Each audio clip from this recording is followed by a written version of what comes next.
The Solomon Islands.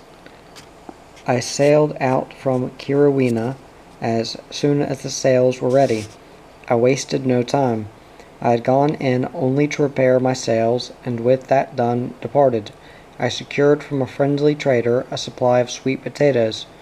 The Trobriand Islanders are expert gardeners, producing yams and sweet potatoes for export to the surrounding islands, and fresh fruit. And so I passed down the passage into the Pacific again, and saw as I sailed that coming in we must have passed very close to the fringing reef. Outside I put her on the starboard tack, and began the dour beat again towards Tulagi. What a stubborn passage that was!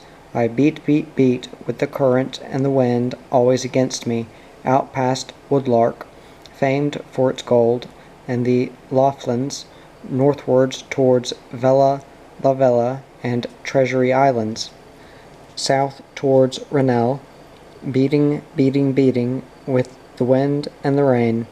For 6 weeks we were within 500 miles of Tulagi, and never once could head in its direction. Day after day, week after week, I beat. From Nisan to the Trobriands is about 300 miles. We sailed 1,000. From Kirowina to Tulagi is perhaps 500. We sailed 2,000. The trade wind blew frequently at the force of a moderate gale, and it was not steady either in force or in direction. Try as I might, we seemed always on the wrong tack for whatever shift might come. The wind backed and veered without reason, and gave no prior indications of its intention. Sometimes we made 10 miles after a day's hard slogging. Sometimes we lost. The engine, even if it had worked, would have been no use in the head sea. At last we came within sight of Rindova and Montgomery Islands of the Solomons, and the conditions worsened. We were then within 200 miles of Tulagi, and the night was miserable beyond words, with endless cold rain and sometimes hard squalls, only to be followed by cat's paws from all directions. All the time there was a big swell in which the ship jumped so much heading into it that it was impossible to stand, and the night was so black that the topsails could not be seen from the deck, or the probable direction of the next catspaw or squall even guessed at. At midnight it blew so hard that the mainsail and the topgallants had to come in. Next day it blew almost a whole gale. I beat on fruitlessly against so great an array of adverse circumstances that even the ship seemed dejected, and the short road to Tulagi stretched out interminably ahead. At length I reached a position from which a southeast wind would have been fair. I could make a board with it then to Savo and reach Tulagi. The wind then came from the east, and I could do nothing. So it is with all sailing, and indeed all living, difficulty after difficulty, but one must keep on. In the end there is a reward, if it be only sleep. It fell calm, so calm the sea flattened. The engine, when we tried to start it, broke down. It could only be of use in a calm. We drifted close to Rindova, and saw the abandoned plantations there smothered with overgrowth. No smoke from copra drying shed rose there. It blew up again, and we progressed a little towards Pa Vuvu and Guadalcanal. The repaired sails began to go, and in desperation I sent the Cape Horn suit aloft. We got in among the islands. A navigation light or two would have been appreciated. We had seen none since Balabak. On Pavuvu, smoke rose here and there, and the plantations seemed in order. This is one of the chief producing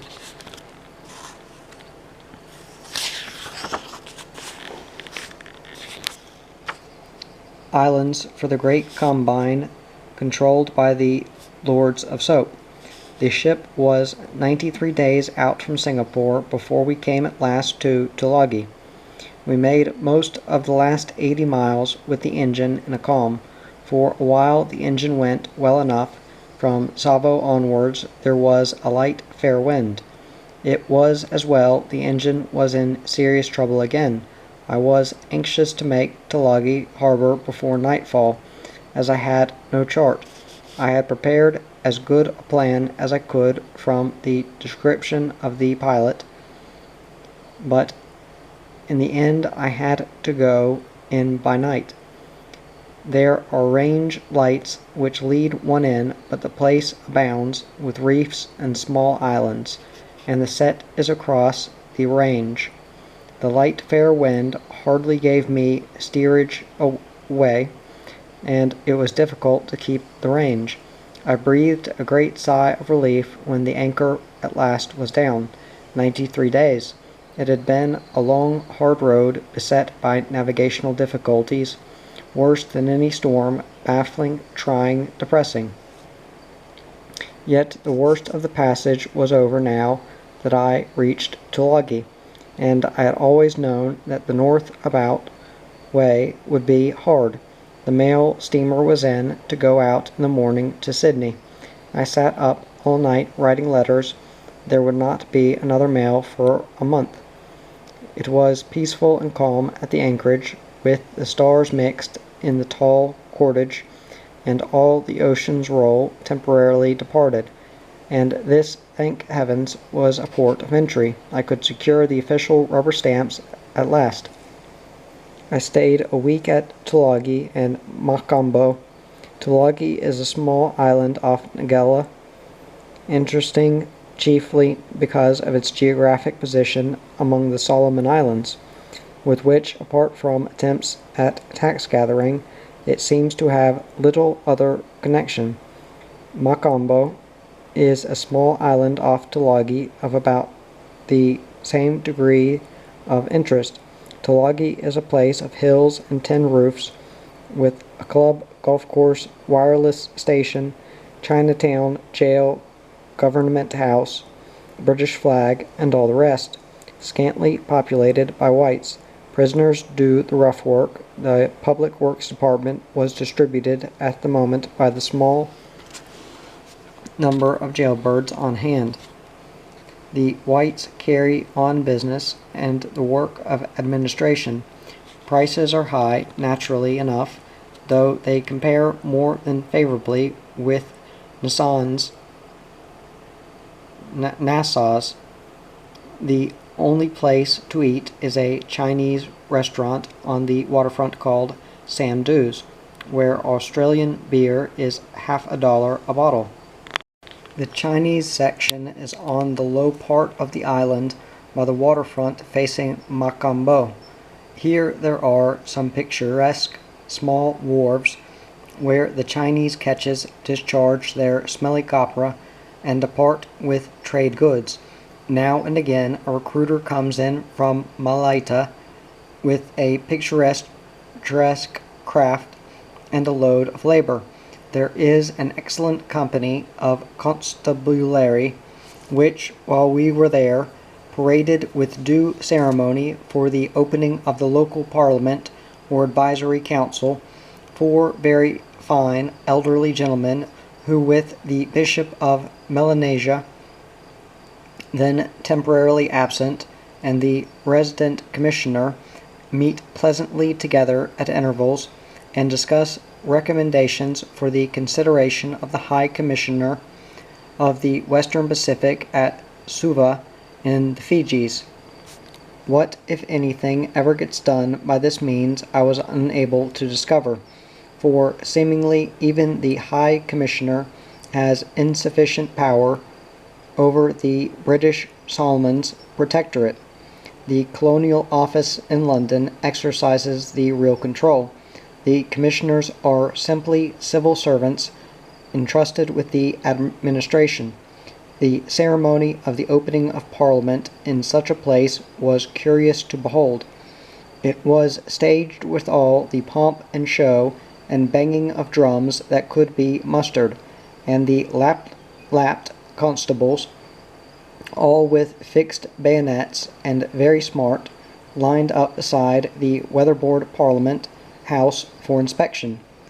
They seemed to enjoy it all, and the waters of Tulagi and Gavutu harbors sparkled below pleasantly in the sun, but it seemed to me that both the commissioner and the elderly gentleman were very well aware of the futility of the proceedings. The British Solomons Protectorate was depressed. The natives dislike work at the best of times.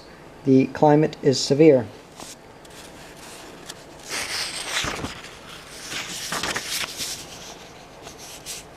On white men, meanwhile, the Chinese multiply.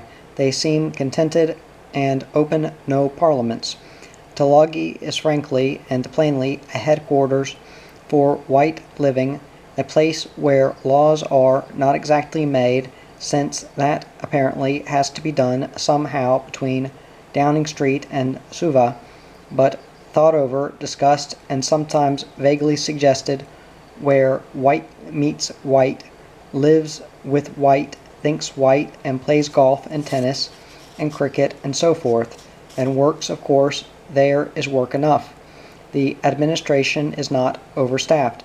The Solomons comprise a large area with many troubles to be smoothed over, though the district officers usually go out and attend to these. The district officers are not to be found in Tulagi, though now and again their trim craft look in for stores and the handing in of reports. I made a visit one day to Gavutu, another of the smaller islands off the coast of Neglela, which have long been used as white headquarters. Gavutu is a low and pleasant island from which the great soap company controls its copra plantations in the Solomons. It is hot and humid. A white man working there or anywhere in the Solomons needs his leave. The soap company owns many large plantations, most of the copra being sent to Sydney for use in the factories there. Malaysia boys are used for labor, but the supply is decreasing steadily. These wild young men are by no means the ideal plantation laborers. One heard of a plan for the introduction of more tractable Asiatics, but I hope this is not done. The evening before I visited Gavutu, there had been a fight of some kind. Some boys had been brought in to be paid off, and apparently some enmity flared up. I saw two of them who had been seriously injured lying in the hospital there, one with a fractured skull and another with half his face bitten off. A Malay boys' fight is an all-in affair. The white men who walked in and stopped this encounter took their lives in their hands. Now and again a plantation manager is still knocked on the head.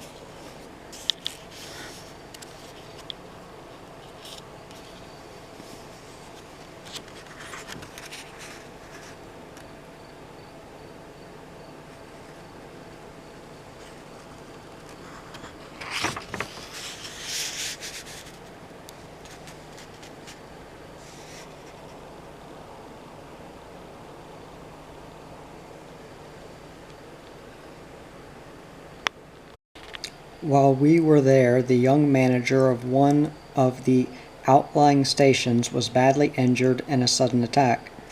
The great group of the Solomons is a most interesting place to visit if one has a small ship amply powered and the time. But it was no place to stay with a full-rigged ship full of boys. It is too unhealthy. White crews of vessels remaining any length of time in the islands are much bothered by ulcerated sores on the shins and ankles. When once formed, these are most difficult to treat and almost impossible to banish so long as a ship remains in those waters. Some types of malaria contracted there are serious. We went alongside the Macambo and were hospitably received and very well treated. The boys played cricket with a Tulagi 11, though I had to send some baseball experts to complete our side, and a Finn and a Dane who had never seen cricket played in their lives. The boys played tennis, sailed boats, and swam in shark-proof enclosures. They had a thoroughly good time, though the climate is enervating. Every one at Tulagi was more than kind to us. Indeed, I have not anywhere come across a more pleasant collection of white men and women than is to be found on that small island. The white planter of the Solomons, as I saw him, is a splendid type. He suffers much and puts up with much for little reward. And if in these days he can meet his indebtedness, he considers himself lucky.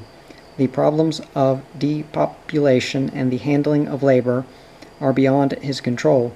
He has to use such labor as there is, and do the best he can with it.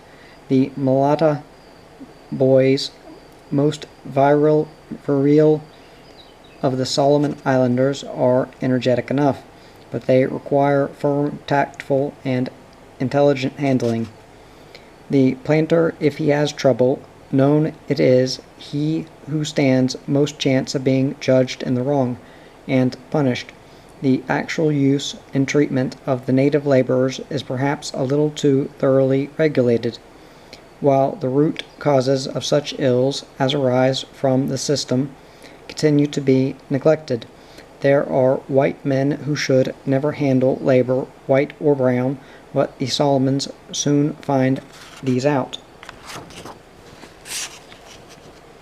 They are more apt to flourish in the mandated territory, where in good years many persons entered planting by taking over the former German properties, without any very clear idea of what they were about, and with little or no experience.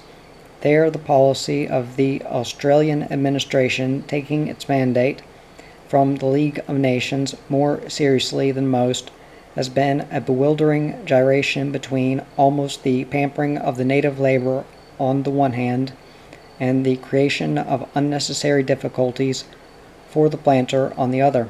The Melanesian native is mentally a child, though there are many Papau Melanesians and pure Melanesians who reach a higher standard of intelligence than some whites. Children must be disciplined, punished when necessary. Any one who runs a ship, who controls or manages anything, knows that existence itself is threatened if there is no discipline, even in the handling of one's white equals. To foster in the already perplexed and confused native the modern idea that he can do what he can get away with is no contribution towards his progress. It is a question indeed, a question into the pros and cons of which I shall not enter, whether new countries whose peoples should be fully occupied in working out their own destiny ought ever to be entrusted with the control of native races. The record of Australia in this respect, disregarding perhaps the treatment of her own aborigines, seemed to be better than New Zealand's. When I came to clear the ships pass about the seas, these days more labeled and docketed and sealed and rubber-stamped than anything that travels the earth. I asked the pleasant officials, what about this port of entry business? Am I always to be plagued with that? In addition to entering your vessel in when you arrive in the proper manner, you are also required to enter her outwards in the same way before you leave. That is to say, if you wish to visit the Solomons, you first report at the port of entry, Tulagi, Gizo, or Faisi. Go round and visit the places in which you are interested, and you may be required to carry a customs officer with you to see that you break none of the tariff laws, and finally put in again at a port of entry and clear. Then you go on to some other territory and repeat the whole performance. This is all very well for commercial vessels, and not particularly inconvenient to well-powered yachts, but if I were required to go twice to Tulagi, I might as well prepare to spend the rest of my life beating round the Solomon Islands. I had been invited to pay visits to plantations in Guadalcanal, at Burrond, and Morale Sound. If I accepted, must I return somehow to Tulagi to clear and then beat out again? The officials were good fellows, they said. As the commandant at Bongao had said, "We will trust you. You may go to these places, come back and clear again if you can, or go to the station at Vanikoro, but if you cannot, it will be all right. We know you will leave no one behind and no disease, and that your contact with the natives will leave no evil consequences for us. Odd wanderers might cause serious trouble round such places as Malaita, one of the few remaining places of some danger in the modern world. I gave my promise and kept it. I still hoped to be able to beat as far as Vanikoro, but the season was advancing and I had grave doubts whether I should get there. So I sailed from Tulagi, going out under power. We had again got the recalcitrant engine to work, or rather the second mate had. He was a mechanical expert who was also my best officer on deck, and he had grown almost to like the thing. Once clear of the range, I shut off the engine because of shortage of fuel and our probable greater need of it later, and we began again to drift and battle and dribble on in the baffling airs in the manner to which we had so long become accustomed. But Bernard was not far, just across the Sealark Channel, almost within sight of Tulagi. We anchored the next morning. A cheerful Scots-Australian came out to welcome us, with a sweep of his browned arms toward the shore. "Liberty Hall, boys," he said, and being a Scotsman meant it. We were promptly given a splendid 3-day holiday, though what any one on board had done to deserve so delightful a treat was beyond my comprehension. Burrond was a good place, a large plantation of coconuts and rubber, where hospitality has been traditional for generations.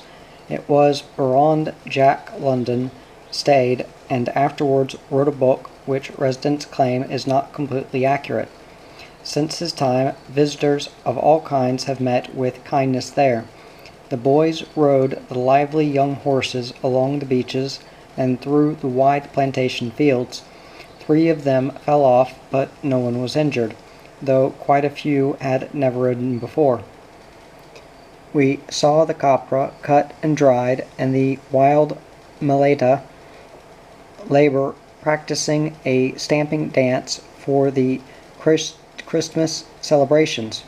We saw the labor given its ration of stick tobacco, soap, and matches on Saturday afternoon, and the trade store opened for them to make such purchases as they wished.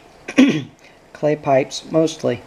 We visited the villages nearby, small and not very interesting, each with its church and its old men seated under trees. We rode to Tetere along the coast to see the monument to 11 Austrians from the warship Albatross, murdered somewhere nearby. It is not so long since the white man had to walk warily here, and life was cheap, both brown and white. But the missions and the government have brought a change, a surface change at any rate, and killing is now rare. We traveled in an 8-cylinder American car, the only one in the Solomons, along a new bush track to what may some day be a gold field greater than New Guinea's Morobe, and maybe not. The track was a winding forest trail that sped past jungle and native gardens, and sometimes left the matted growth unexpectedly for a wild career over a treeless plain which, without any reason whatever, suddenly appeared. There were several of these plains, all large, all uncultivated. Then we came to a mountain stream and the boring machines and got out and walked. The country was wild and primitive. There is gold in the hills behind Barond. Now and again we heard the chief there sends in a nugget or two, though no one knows exactly where he gets them. But if the white man gets any, he will earn them. Mining of any kind under such conditions must be expensive and difficult, and is likely to remain so.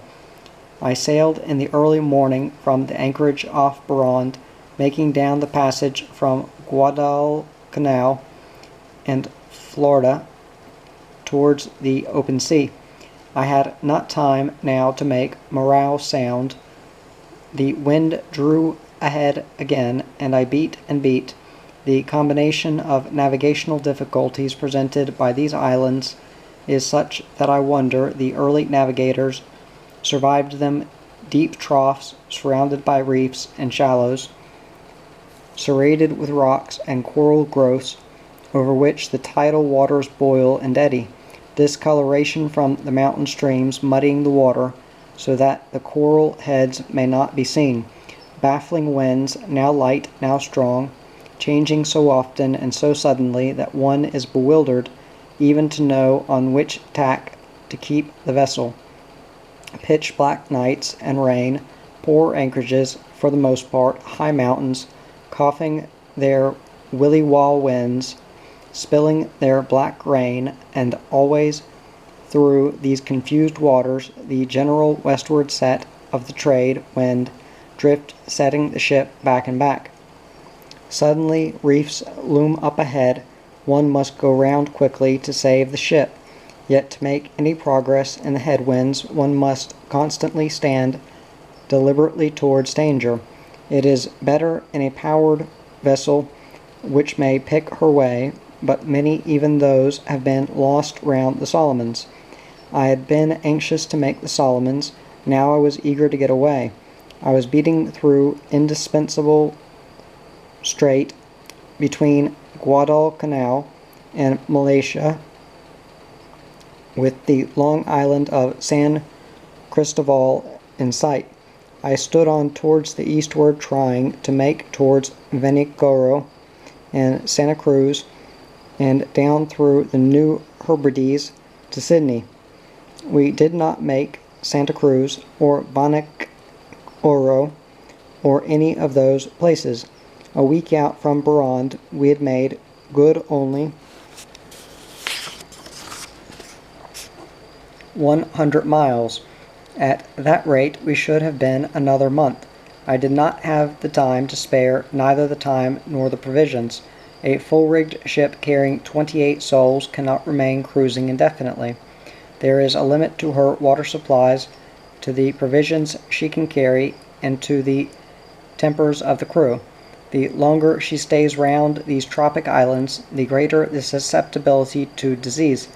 Fortunately, I had not as yet been troubled with fevers or other serious complaints, but many of the boys had tropic sores which proved stubborn and difficult to heal, and one or two had badly ulcerated legs.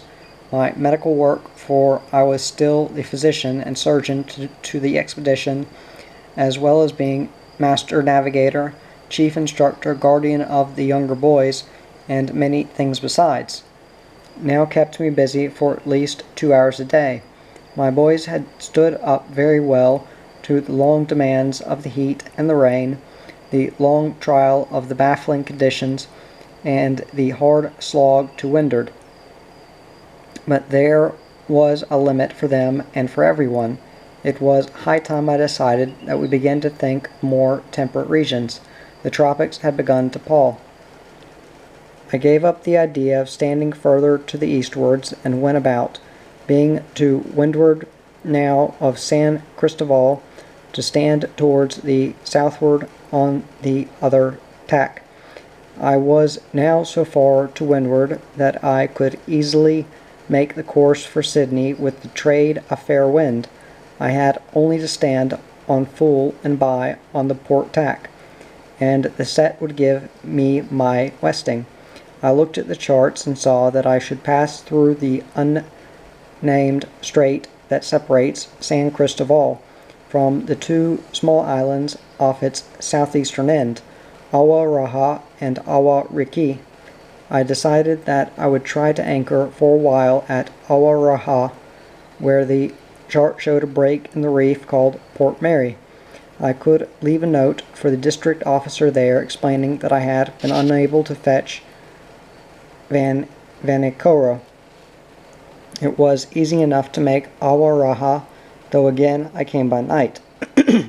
I would, however, take the risk of trying to pick up the anchorage at Port Mary without daylight.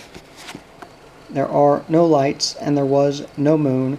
I sailed by, and the breaking of the long Pacific swells on the Cape Surville reefs was an ominous sound in the dark. I lay to when I had an offing and sailed back in the morning. I was glad then that I had not attempted any night piloting, for the harbor was nothing but a break in a dangerous reef. A break that, safely entered, gave pleasant and secure anchorage in one of the loveliest little bays we had yet visited. Our first welcomer was a trader who had been a master mariner and a sailing ship sailor, Henry Copper, formerly of Germany, who had been in the Parma. He had not seen square yards upon a ship for 20 years, and he was very pleased to see us.